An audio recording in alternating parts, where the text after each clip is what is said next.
Alright, so let's talk about the buff to OG Spider-Man, or Spider-Man Classic, or as some people are calling it, the worst buff Kabam has ever done, and a vicious, disrespectful attack on everybody's favorite superhero. So I think at this point I should probably back up and explain to people that there was a mistake in migrating the tentative version of this buff from our rework server to the CCP beta server. And basically, his SIG ability was completely left out. It showed up in the kit, but it wasn't doing anything. And so, what looked like a SIG 200 Spider Man was dramatically weaker and less effective than he should have been. And because we made the mistake of allowing content to be made right away on the buff, a lot of the videos out there are of this initial bugged, incorrect state that no one ever intended to even be a version of the character, and that's where a lot of the negative reactions are coming from. And then I think that basically dug in pretty deep, and no matter how good the changes are after there, I think people are underestimating this kit pretty seriously in light of those initial mistakes. I also think that it is admittedly quite difficult to really evaluate a complex kit for a science champion in particular. A lot of the biggest misjudgments in the past have been of science characters. Both Spider Man 2099 and Overseer come to mind immediately for me, but there are many, many more.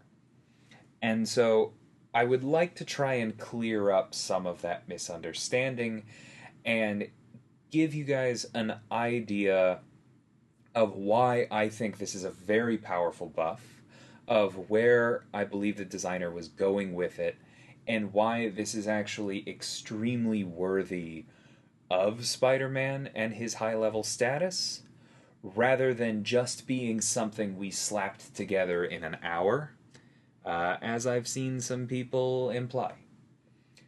So, with all that in mind, let's dive directly into the strengths and weaknesses. And control of the opponent's specials really is a huge one. Nobody in the entire game has the ability to apply more taunts than Spider Man, and that means that your opponents are more likely to throw specials.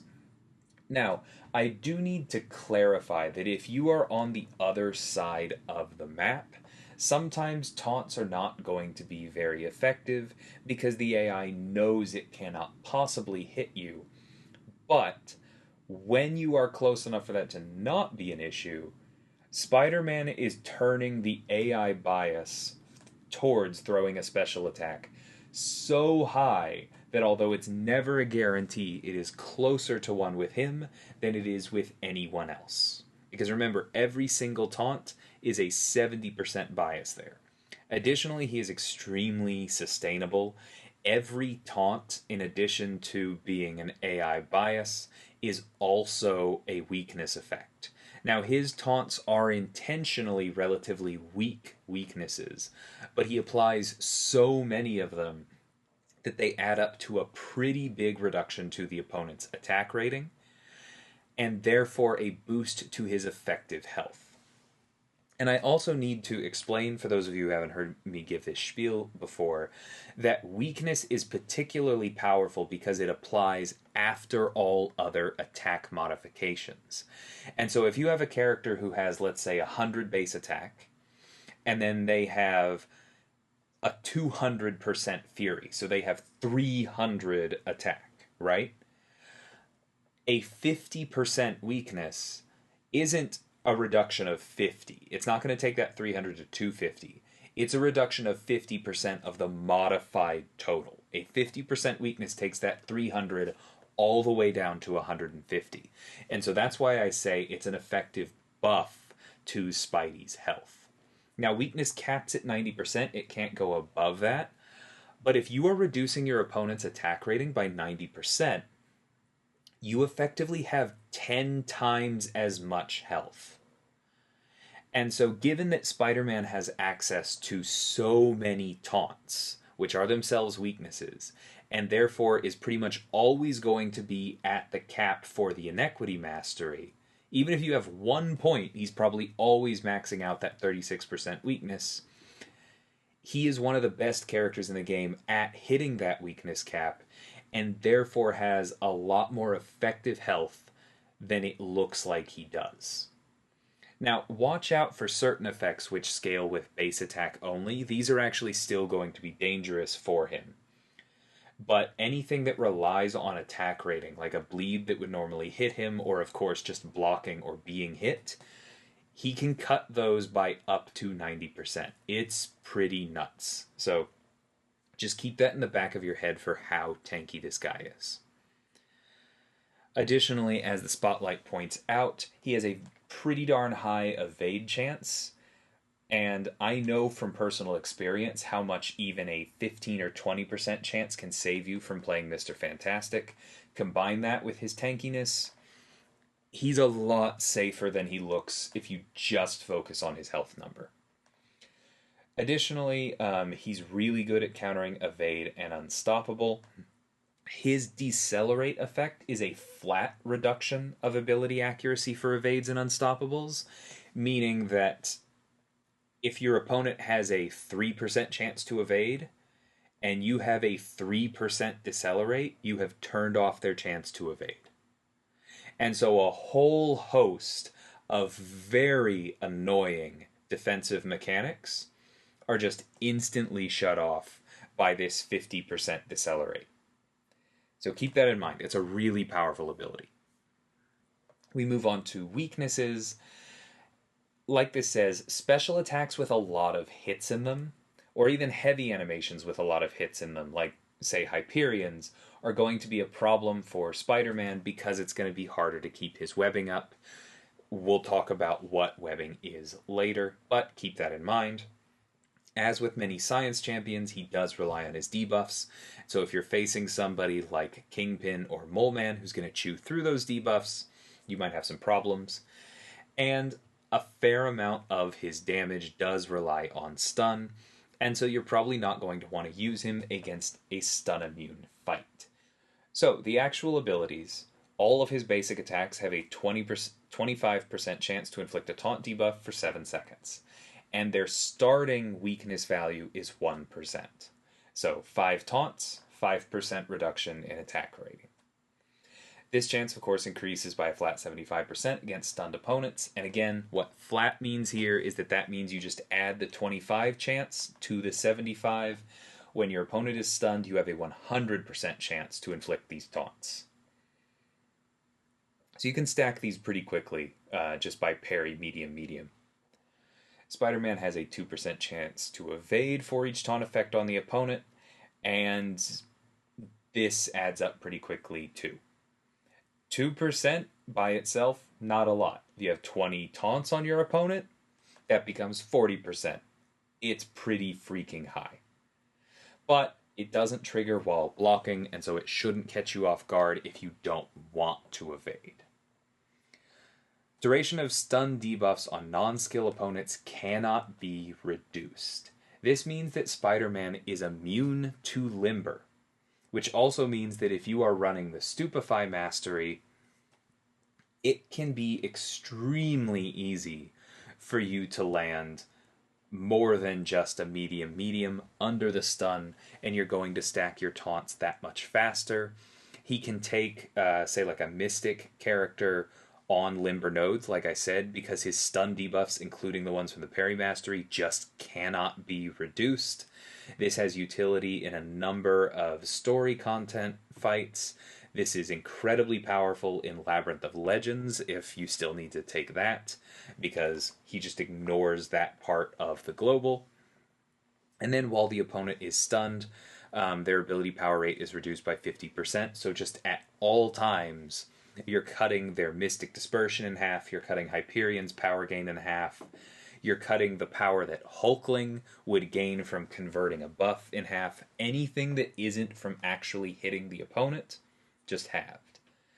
So he does need his stuns to be at his best, but it's really important to remember that his stuns are better than almost anyone else's. They cannot be shrunk by limber, and they are going to cut into ability power rate as well as combat power rate if you are running the Petrify Mastery, which in my opinion, you probably should be. So moving on to webbing, this is the big new mechanic. The designer for Spider-Man thought it was really important that Spider-Man actually use his web shooters and inflict webbing. So as you use your specials and your web shooters and stack webbing on the opponent, they're going to get weaker and weaker as these various debuffs apply to them. And then it is going to fall off as they attack and move. Now, this isn't spelled out explicitly here how quickly, but you get a feel for it pretty quickly in the fight.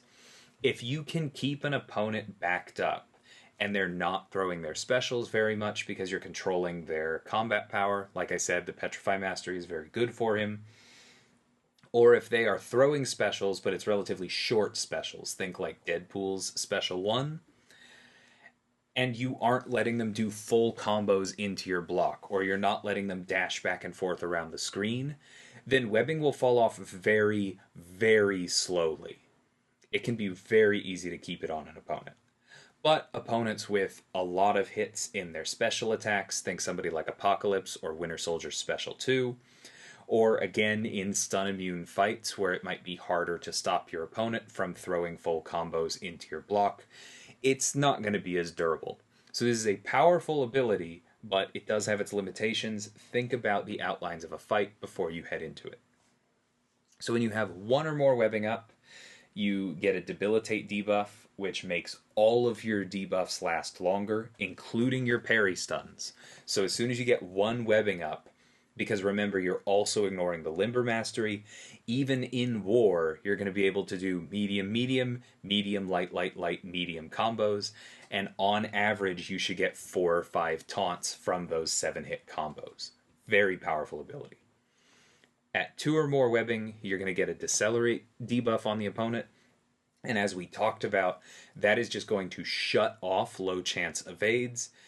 It's not going to get around something like Mixmaster because that is a 100% chance to evade, but this is going to get you around like Nightcrawler, Black Widow, some of those very annoying feels higher than it is evade chances.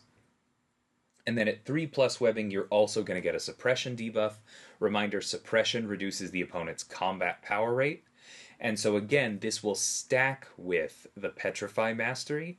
And so at 1 suppression and 3 points in the Petrify Mastery, you are reducing the opponent's combat power rate by 45% while they're stunned, and their ability power rate by 50% while stunned. So you get up to 3 webbing, you're basically cutting power from all sources in half. And you're applying tons of taunts so that when they do get specials, they're more likely to throw them. The debilitate is also, of course, going to allow your taunts to last longer, which is going to mean more weakness on the opponent and more evade chance for you. So for the special one, all it does basically is apply webbing. There are 2 web shooter attacks in it, and so you get 2 stacks of webbing for each special one. This is your ramp special. The special 2 is your payout special. It inflicts a stun debuff on the opponent for 3 seconds. Reminder that if your debilitate is active, this is more like 4 seconds. And then while this stun is active, the opponent's physical resistance is lowered by 900 for each taunt on them. It can be very hard to clock this because physical resistance is a diminishing return stat. I understand that. But one thing that I have shouted out before and I want to mention here, physical resistance, like armor, when it goes below 0, does not listen to diminishing returns the same way. And so this just becomes straight damage multiplication.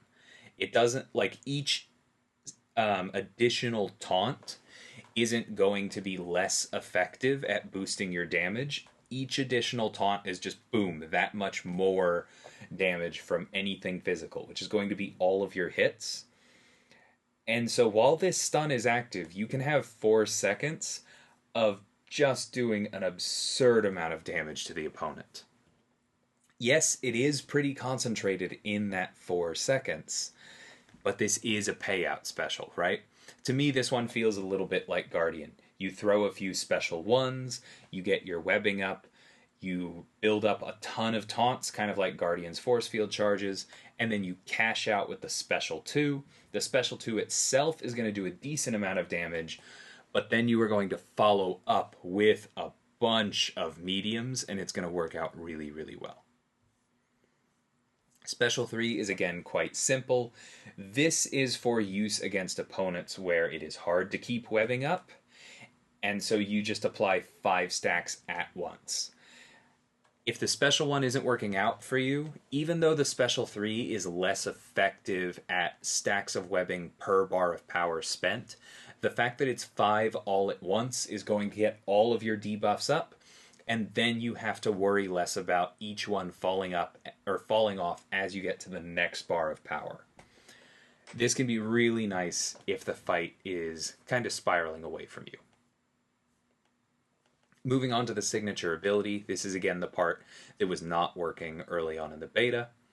So you have the same part that's currently there, up to a 28% chance to evade attacks depending on sig level, does not trigger while blocking unless the opponent is unblockable. And this stacks with the evade chance from his taunts. So, reminder, my earlier example was if you have 20 taunts on the opponent, that's a 40% chance to evade. You add this to that, that is literally an over 2 out of 3 chance to evade any incoming hit. It's going to make it a lot safer. If your opponent starts to combo you, you're probably going to be able to get out of it. Additionally, the duration of his taunts is increased by up to 4 seconds, depending on sig level. So they start at 7, and then this can take them up to 11, and then you also get the boost from the debilitate. And the thing about longer taunts is that it's then easier to stack more of them at the same time. It's kind of the same way that Archangel's synergy with Apocalypse, allowing him to pause neurotoxins, makes it much easier for him to stack a lot of them. And again, more taunts means more weakness on the opponent, more effective health for you, more chance to evade, and more damage on your special 2. The potency of the taunts also goes up with sig level by up to 2% flat, so remember, the potency of the taunts in the base kit is 1%. Add 2% to that in a flat addition, you're up to 3% per taunt. So that same 20 taunts that we talked about earlier would be reducing your opponent's attack rating by 60%.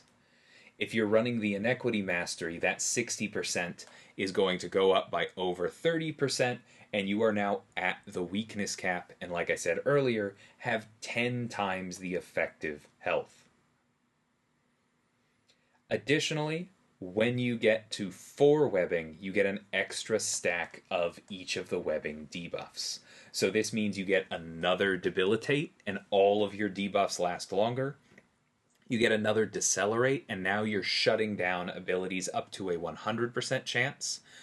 That reminder, that's evade and unstoppable abilities. And you are going to get another suppression, and so now you are reducing combat power rate by 30% in the base kit, or, if you run the Petrify Mastery, up to 60%.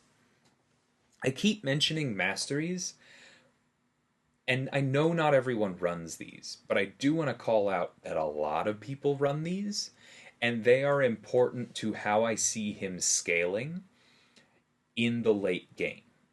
Like, this kit was built for, first and foremost, early game players, because you just basically tell them, throw special 1 twice, throw special 2, things die.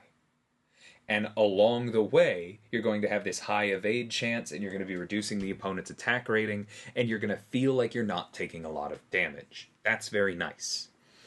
But when you get into the battlegrounds, the war, the story content, I still see him having value when you take into account these masteries, which are not that uncommon for people who like playing science champions like myself. And then he has, again, 10 times the effective health listed on his info page. He can have an absurdly high evade chance. He has very good power control. He massively increases the opponent's chance to throw specials whenever they do get them through all that power control. He does really good damage on his special too, on top of all this utility. Because reminder, damage is good, utility is good. Both of them together are better than either alone. And so, while I'm not going to pretend that Spider Man is ever going to hit as hard as Cosmic Ghost Rider or anything like that, it is really important to remember just how much he's bringing to the table in making a fight safer, and then evaluate the fact that his damage is still very good. I do think that to take him into Battlegrounds or War, you probably will want these masteries I'm describing to take his control to that higher level, but I think it will be worth it. The reason I keep talking about the weakness cap and how that, again, makes your effective health 10 times greater than what's listed on your info page is because I think that's something that's often lost on people when it comes to just how strong weakness is. This is one of the reasons Immortal Abomination feels so tanky, because he applies weakness when he blocks.